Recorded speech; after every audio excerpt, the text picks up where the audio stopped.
பறிமுதல் செய்யப்படும் பாலஸ்தீன நிலங்கள் கட்டடங்களை கட்டும் இஸ்ரேல். ரஷ்ய ஜனாதிபதி விளாடிமிர் புடினால் ஐரோப்பாவுக்கு அச்சுறுத்தல். ஸ்டாமர் சுட்டிக்காட்டு. அரபு நாடுகள் ஒன்றுபட்டு தெளிவான திட்டம் சிக்கலில் அமெரிக்கா. மாற்றுப்பாலின உறுப்பினர்களை ராணுவத்திலிருந்து நீக்கும் திட்டம் பென்டகன் அறிவிப்பு. தேர்தலில் வெற்றி மெக்ரானிக்கு ஃபிரெட்ரிக் மெர்ஸ் கொடுத்த சர்ப்ரைஸ். US-18 வெளிநாட்டு உதவி ஒப்பந்தங்களில் $60 பில்லியன் நீக்குவதாக ட்ரம்ப் நிர்வாகம் அறிவிப்பு. பிலிப்பைன்ஸில் குடியிருப்பு கட்டடத்தில் தீ விபத்து, 8 பேர் உயிரிழப்பு. கரீபியன் தீவு சொகுசு விடுதியில் மர்மமாக உயிரிழந்து 3 பெண்கள்.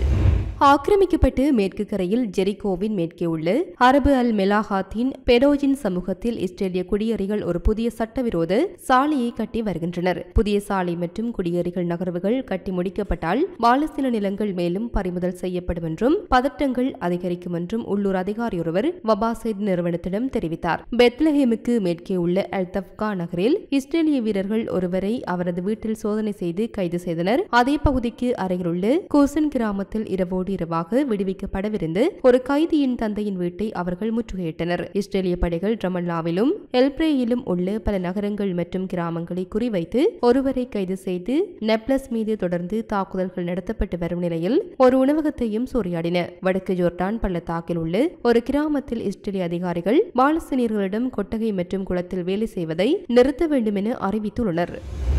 இந்த நிலையில் மார்ச் 4ஆம் தேதி அரபு தலைவர்களின் உச்சி மாநாடும் அதிலிருந்து அமெரிக்க ஜனாதிபதி வெளிவருவதற்கு எதிரான ஒரு எதிர்த்திட்டமும் காசா போர் நிறுத்தத்தின் எதிர்காலத்திற்கு மிகவும் முக்கியமானதாக இருக்கும் என கத்தார் பல்கலைக்கழகத்தின் வளைகுடா அரசியல் இணை பேராசிரியர் லூசியானோ சக்காரா தெரிவித்துள்ளார். இது நெதன்யாகுவிற்கு தேவையானதை செய்ய உரிமை அளிக்கும் இந்த தீர்வுக்காக ட்ரம்ப் தொடர்ந்து அழுத்தம் கொடுப்பாரா அல்லது மத்திய கிழக்கில் அமைதியை அடைவதற்கான பெருமையை பெறுவதற்காக ஒரு வகையான மத்தியஸ்தராக செயற்படுவார் என்பதை தீர்மானிக்கும் என அல் ஜசீரா செய்தியிடம் கருத்து தெரிவித்துள்ளார். இந்த நிலையிலிருந்து என்ன பெற முடியும் என்பதை பார்க்க ட்ரம்ப் இப்போது நடைமுறைக்கு ஏற்றவாறு செயல்பட முயற்சிப்பதாக தெரிகிறது என்று ஆய்வாளர் கூறினார். அரபு நாடுகள் ஒன்றுபட்டு தெளிவான திட்டத்தை கொண்டிருக்கும் வரை ட்ரம்பிற்கு எதிரான அவர்களின் எதிர் சலுகையில் வெற்றி பெற அவர்களுக்கு வாய்ப்பு உள்ளது என்று சக்காரா மேலும் குறிப்பிட்டுள்ளார்.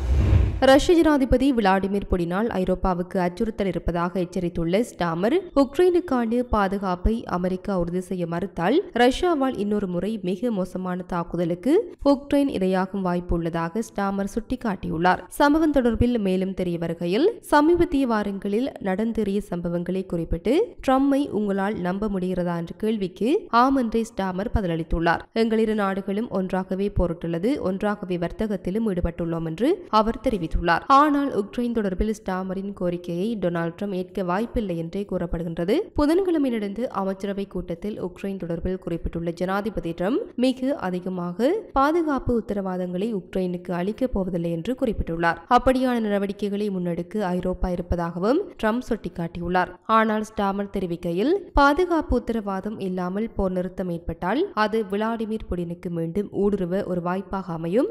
ஏனெனில் உக்ரைன் தொடர்பான அவரது லட்சியம் மிகவும் வெளிப்படையானது. அது அனைவருக்கும் தெரியும் என்று நான் நினைக்கின்றேன் என ஸ்டாமர் குறிப்பிட்டுள்ளார். ஜேர்மன் தேர்தலில் வெற்றி பெற்றதும் அடுத்து ஆட்சியை அமைப்பார் என தெரிவிக்கப்படும் ஃபிரெட்ரிக் மெர்ஸ் பிரான்சுக்கு சர்ப்ரைஸாக சென்றுள்ளதாக தகவல் வெளியாகியுள்ளது. சம்பவம் தொடர்பில் மேலும் தெரிய வருகையில், ஜெர்மனியில் நடந்து முடிந்த பொது தேர்தலில் CDU கட்சி அதிக வாக்குகள் பெற்றுள்ளது. இந்த நிலையில் அக்கட்சியின் சான்சலர் வேட்பாளரான ஃபிரெட்ரிக் மெர்ஸ் அடுத்து ஆட்சி அமைப்பார் என எதிர்பார்க்கப்படுகின்றது. ஆனால் ஆட்சி அமைக்கும் முன்பே பாரிஸ் சென்று பிரான்ஸ் ஜனாதிபதி இமானுவேல் மெக்ரானிக்கு சர்ப்ரைஸ் கொடுத்துள்ளார் மெர்ஸ். இருவரும் உக்ரைன் போர் தொடர்பில் அமெரிக்காவின் கொள்கை மாற்றம் மற்றும் ஐரோப்பிய பாதுகாப்பு தொடர்பில் பேச்சுவார்த்தைகள் நடத்துவார்கள் என்று எதிர்பார்க்கப்படுகின்றமையும் குறிப்பிடத்தக்கது. அமெரிக்க சர்வதேச மேம்பாட்டு நிறுவனமான US-18 வெளிநாட்டு உதவி ஒப்பந்தங்களில் 90% அதிகமானவற்றையும் உலகெங்கிலும் உள்ள ஒட்டுமொத்த அமெரிக்க உதவியில் $60 பில்லியன் நீக்குவதாக ட்ரம்ப் நிர்வாகம் அறிவித்துள்ளது. மேலும் தெரிய வருகையில், குறித்த இந்த அறிவிப்பு நேற்றைய தினம் வெளியிடப்பட்டுள்ளது. US-IT நிறுவன திட்டங்கள் ஒரு தாராளவாத நிகழ்ச்சி நிரலை முன்னெடுப்பதாகவும் பணத்தை வீணடிப்பதாகவும் ட்ரம்ப் மற்றும் அவரின் நண்பர் மஸ்க் ஆகியோர் கூறி வரும் நிலையில் இந்த அறிவிப்பு வெளியாகியுள்ளது. இந்த நிலையில் முன்னதாக 2025 ஜனவரி 20 அன்று ட்ரம்ப் எந்தெந்த வெளிநாட்டு உதவி திட்டங்கள் தொடர தகுதியானவை என்பதை 90 நாள் திட்ட அடிப்படையில் மதிப்பாய்வு செய்ய உத்தரவிட்டார். மேலும் அனைத்து வெளிநாட்டு உதவி நிதிகளையும் கிட்டத்தட்ட ஒரே இரவில் துண்டித்தார். இந்த நிதி முடக்கம் வெளிநாடுகளில் ஆயிரக்கணக்கான அமெரிக்க நிதியுதவி திட்டங்களை நிறுத்தியுள்ளது. இதன் அடிப்படையில் ட்ரம்ப் நிர்வாகம் பெரும்பாலான USAID ஊழியர்களை கட்டாய விடுப்பு மற்றும் பணி நீக்கம் மூலம் வேலையிலிருந்து நீக்கியுள்ளது. வெளியுறவுத்துறை செயலாளர் மார்க்கோ ரூபியோ பணி நீக்கங்களை மதிப்பாய்வு செய்ததாக வெளியுறவுத்துறை தெரிவித்துள்ளமையும் குறிப்பிடத்தக்கது. அமெரிக்க ராணுவத்திலிருந்து மாற்று பாலின உறுப்பினர்களை நீக்குவது தொடர்பான அறிவிப்பை பென்டகன் வெளியிட்டுள்ளது. இந்த நிலையில் மேலும் தெரிய வருகையில் கடந்த மாதம் மாற்று பாலினத்தவர்களுக்கு எதிரான பல தீர்மானங்கள் அடங்கிய உத்தரவுகளில் ஜனாதிபதி டொனால்ட் ட்ரம்ப் கையெழுத்திட்டார். இந்த நிலையில் மாற்று பாலினத்தவர்களாக இருக்கும் துருப்பினர்களை 30 நாட்களுக்குள் அடையாளம் காண ஒரு நடைமுறையை உருவாக்க வேண்டும் எனவும் அதன் பின்னர் 30 நாட்களுக்குள் அவர்களை ராணுவத்திலிருந்து விடுவிப்பதற்கான பணிகள் முன்னெடுக்கப்படும் எனவும் பென்டகன் அறிவித்துள்ளது. இந்த நிலையில் அதற்கமைய மாற்று பாலினத்தவர்கள் ராணுவத்தில் இணைவதற்கோ அல்லது பணியாற்றவோ தடை விதிக்கப்படுவதாக குறித்த அறிவிப்பில் தெரிவிக்கப்பட்டுள்ளது. பிலிப்பைன்ஸ் நாட்டின் மணிலா அருகே உள்ள கொய்சான் புறநகர் பகுதியில் சான் சிட்ரோ காலஸ் கிராமம் உள்ளது. குறித்த இந்த கிராமத்தில் உள்ள ஒரு குடியிருப்பு கட்டடத்தில் நேற்று நள்ளிரவில் தீ விபத்து ஏற்பட்டது. இந்த நிலையில் அந்த கட்டடத்தின் பெரும்பகுதி மரத்தால் கட்டமைக்கப்பட்டிருந்ததால் தீ பரவி கொழுந்துவிட்டு எரிந்தது. இந்த நிலையில் குடியிருப்பில் இருந்தவர்கள் தூக்கத்தில் இருந்ததால் தீ பற்றியதை உடனடியாக உணரவில்லை. இதனால் சிலர் உள்ளே சிக்கிக் கொண்டனர். தகவல் அறிந்த தீயணைப்பு படையினர் சம்பவ இடத்திற்கு வந்து தீயை அணைத்து மீட்பு பணியில் ஈடுபட்டனர். இந்த விபத்தில் 8 பேர் உயிரிழந்தனர். 3 தளங்கள் கொண்டு அந்த கட்டடத்தின் 2வது தளத்தில் 6 பேரின் உடல்களும், தரைத்தளத்தில் 2 பேரின் உடல்களும் மீட்கப்பட்டன. 2வது தளத்தில் இருந்து தீ பரவியதாக கூறப்படுகின்றது. தீ விபத்துக்கான காரணம் குறித்து அதிகாரிகள் விசாரணை நடத்தி வருகின்றமையும் குறிப்பிடத்தக்கது. கரீபியன் தீவு நாடான பெலிசேலவில் கடற்கரை சொகுசு விடுதியொன்றிலிருந்து 3 இளம்பெண்கள் மர்மமான முறையில் உயிரிழந்த சம்பவம் பரபரப்பை ஏற்படுத்தியுள்ளது. இந்த நிலையில் மேலும் தெரிய வருகையில் உயிரிழந்த யுவதிகள் அமெரிக்காவை சேர்ந்தவர்கள் என்று கூறப்படுகின்றது.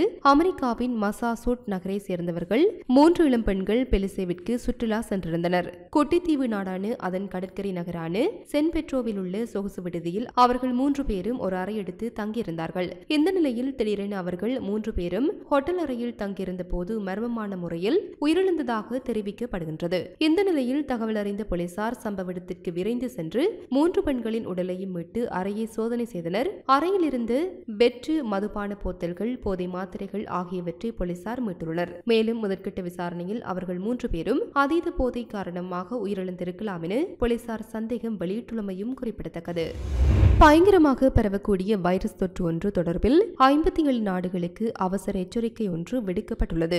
மேலும் தெரிய வருகையில் அமெரிக்க நோய் கட்டுப்பாட்டு மையமான CDC என்னும் அமைப்பு பயங்கரமாக பரவக்கூடிய மண்ணெண், தட்டம்மை அல்லது மணல்வாரி என்னும் வைரஸ் தொற்று தொடர்பில் அவசர எச்சரிக்கை ஒன்றை விடுத்துள்ளது. அதன்படி 57 நாடுகளுக்கு பயணிப்பது தொடர்பில் பயண சுகாதார அறிவிப்பு ஒன்று வெளியிடப்பட்டுள்ளது. இந்த நிலையில் பயங்கரமாக பரவக்கூடிய வைரஸ் தொற்றுகளால் ஏற்படும் சர்வதேச சுகாதார அறிவுறுத்தல்கள், இயற்கை பேரழிவுகள் போன்ற விடயங்கள் குறித்து பொதுமக்களை எச்சரிக்க அமெரிக்க நோய் கட்டுப்பாட்டு மையத்தால் பயண சுகாதார அறிவிப்புகள் வழங்கப்படுகின்றன.